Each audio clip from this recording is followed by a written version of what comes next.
What's up, everybody? Welcome to Podcast Now Plus. I'm Alex, and if you're wondering who's behind me here, well, this is Rick, obviously from The Walking Dead. You may not recognize him by his appearance, but this is him. So what I want to do in this video, I like to kind of do these off-the-cuff kind of videos sometimes on weekends for Podcast Now Plus. I want to talk about what's happened this year with the terrible game, because this year has really been both opposites, like equals. You have to balance one out, right? Because if you just have too many great games, it's imbalanced, and the universe can't survive like that. So what you need to do is, in a year where you have several Game of the Year contenders, you have Game of the Year contenders that are so like under the radar that they're not even recognized by some people. Hi-Fi Rush, I think of. Sea of Stars is thought of by other people, right? So, and then you have like the big titans as well. You have all these great games, and not even just great games, but you have also a lot of good games. But for every good game, you need to have an equal, right? You need to have a game that balances it out. So what we've had this year, truly, besides gaming layoffs, like we have talked about that, the evil or just the bad stuff that's happened this year to offset the great games has been 6,000 people or whatever the number is losing their jobs across the gaming industry, which is horrific. Now, a lot of that I think comes down to the economy and not necessarily, some of them are game performances, but some of it I think are out of their control. So that's one thing. But we've also had perhaps the worst year for games, as like it's I don't even know how you say it, right? Like this year has had some of the best games and has had a lot of them. It's had quality and it's had quantity compared to even past years. I actually think last year was pretty weak compared to this year. Even though like Plague Tale Requiem might still be my favorite game of the last 2 years, so like my personal, but overall I think this year has obviously crushed, last year. Maybe because Elden Ring and all that stuff, so maybe not. But for that, on the other side of things, I don't think we've had a year as of late that's had this many terrible games. Now that I feel very confident in saying, right? Because there's just been so many. Whereas, yeah, you could say like Elden Ring, or if you're a huge Horizon fan, or Sifu was last year. Like there was a lot of good games last year. I just feel like this year had way more and even better ones. But like bad games, I don't know, like, Forspoken kind of kicked us off, and you think, oh, like, and I didn't even, like, hate it. And I'm going to stick with that. In fact, one day I'm going to go back to beat that game for my third channel. I'm going to do it. Now, I thought of that, like, a week ago, so I'm going to do that. But, like, Forspoken kicked us off, and it wasn't good, at least from, my recollection of it. And it was late into, right? And you thought, okay, well, not starting off so hot. Although you had Dead Space and you had SpongeBob and you had Hi-Fi Rush, which was my game of the year for so long throughout this entire year. So I think it was easily balanced. In fact, it tipped towards the good end, right? But then, oh my God, like the floodgates just freaking open with the Redfall. You had Gollum, which, holy dear Jesus, it's like, okay, this is about as bad as you can possibly get, right? But then you had Kong. Now you have Walking Dead, which this game seems to also be a threat. Now, like, I pieced out, right? I'm not going to try Gollum. I'll try Gollum if it's free. If it, and there actually is what the free trial, which I've thought about playing it. I think it's 1 hour that you can play the game on PS Plus. Maybe.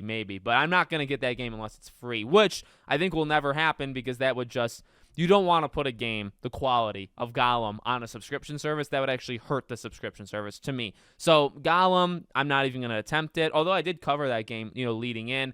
Walking Dead, nope. Like, I'm not going to waste money. If I was making more, if I was like some, richer YouTuber, yes, I would buy these games, because then you'd make that terrible video, like crushing it, and then you'd make your money back. That doesn't happen for me, so like I would be literally wasting money. So Walking Dead, nope. Gollum, nope. And Kong, absolutely not. I feel like Kong is probably the worst thing I've ever seen in my life. This, though, I mean, like, Rick, like, what's going on? Like, what is literally going on with that picture? And what's going on with the trailers or any of the gameplay that we've seen of Walking Dead or Kong? Like, it's just, it makes Gollum look extremely good. Now, like, last year, I believe, yeah, I think it was, like, August of 22, was Saints Row. Saints Row, I think, is a terrible game. And that, I feel like as time has gone on, people have kind of, like, lumped more praise on that game. Again, I'm not changing my mind, at least not yet. Maybe one day I will, but not right now. I think that game is terrible. But, like, if you compare Saints Row to Redfall, I think it's somewhat close. I don't really know which one I prefer. I'd prefer to not play either. And then when you throw in Gollum, Kong,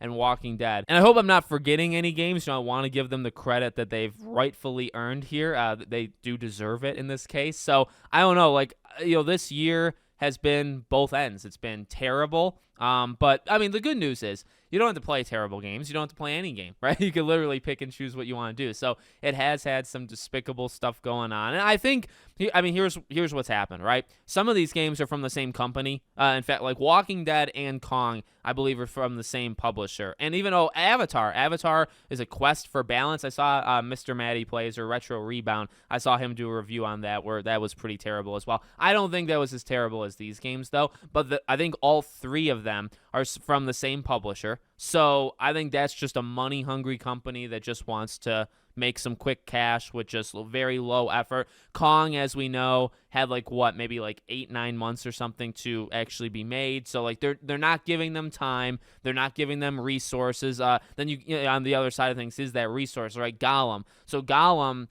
took a lot of years. Like that one did, I guess, get the time it needed, but the budget was laughably low, so they couldn't attract talent. So they had people that, couldn't do it, didn't know what they were doing, right? They couldn't attract talent. And then I think for one of these games, maybe it was Gollum, it was new hires too, like people that had never... Oh, no, Gollum, I think, was people that had never made that type of game. I think they did, was it mobile stuff before? So, you either have mismatched teams that just have never worked on what they're working on. You have not enough time. You have not enough money. You have quick, cash grab kind of things. In Redfall's case, I mean, we've gone through, Redfall in terms of 70% of the team that made Prey is dead and gone, right? So it's not even them anymore. And you also are changing things on the fly and making them do stuff that maybe they don't want to do, or they're just not, or it doesn't even matter about that. They're not good at it. They're definitely not good at it. So that's what this year has really been. On top of bad performances, really all of these games have performed pretty terribly.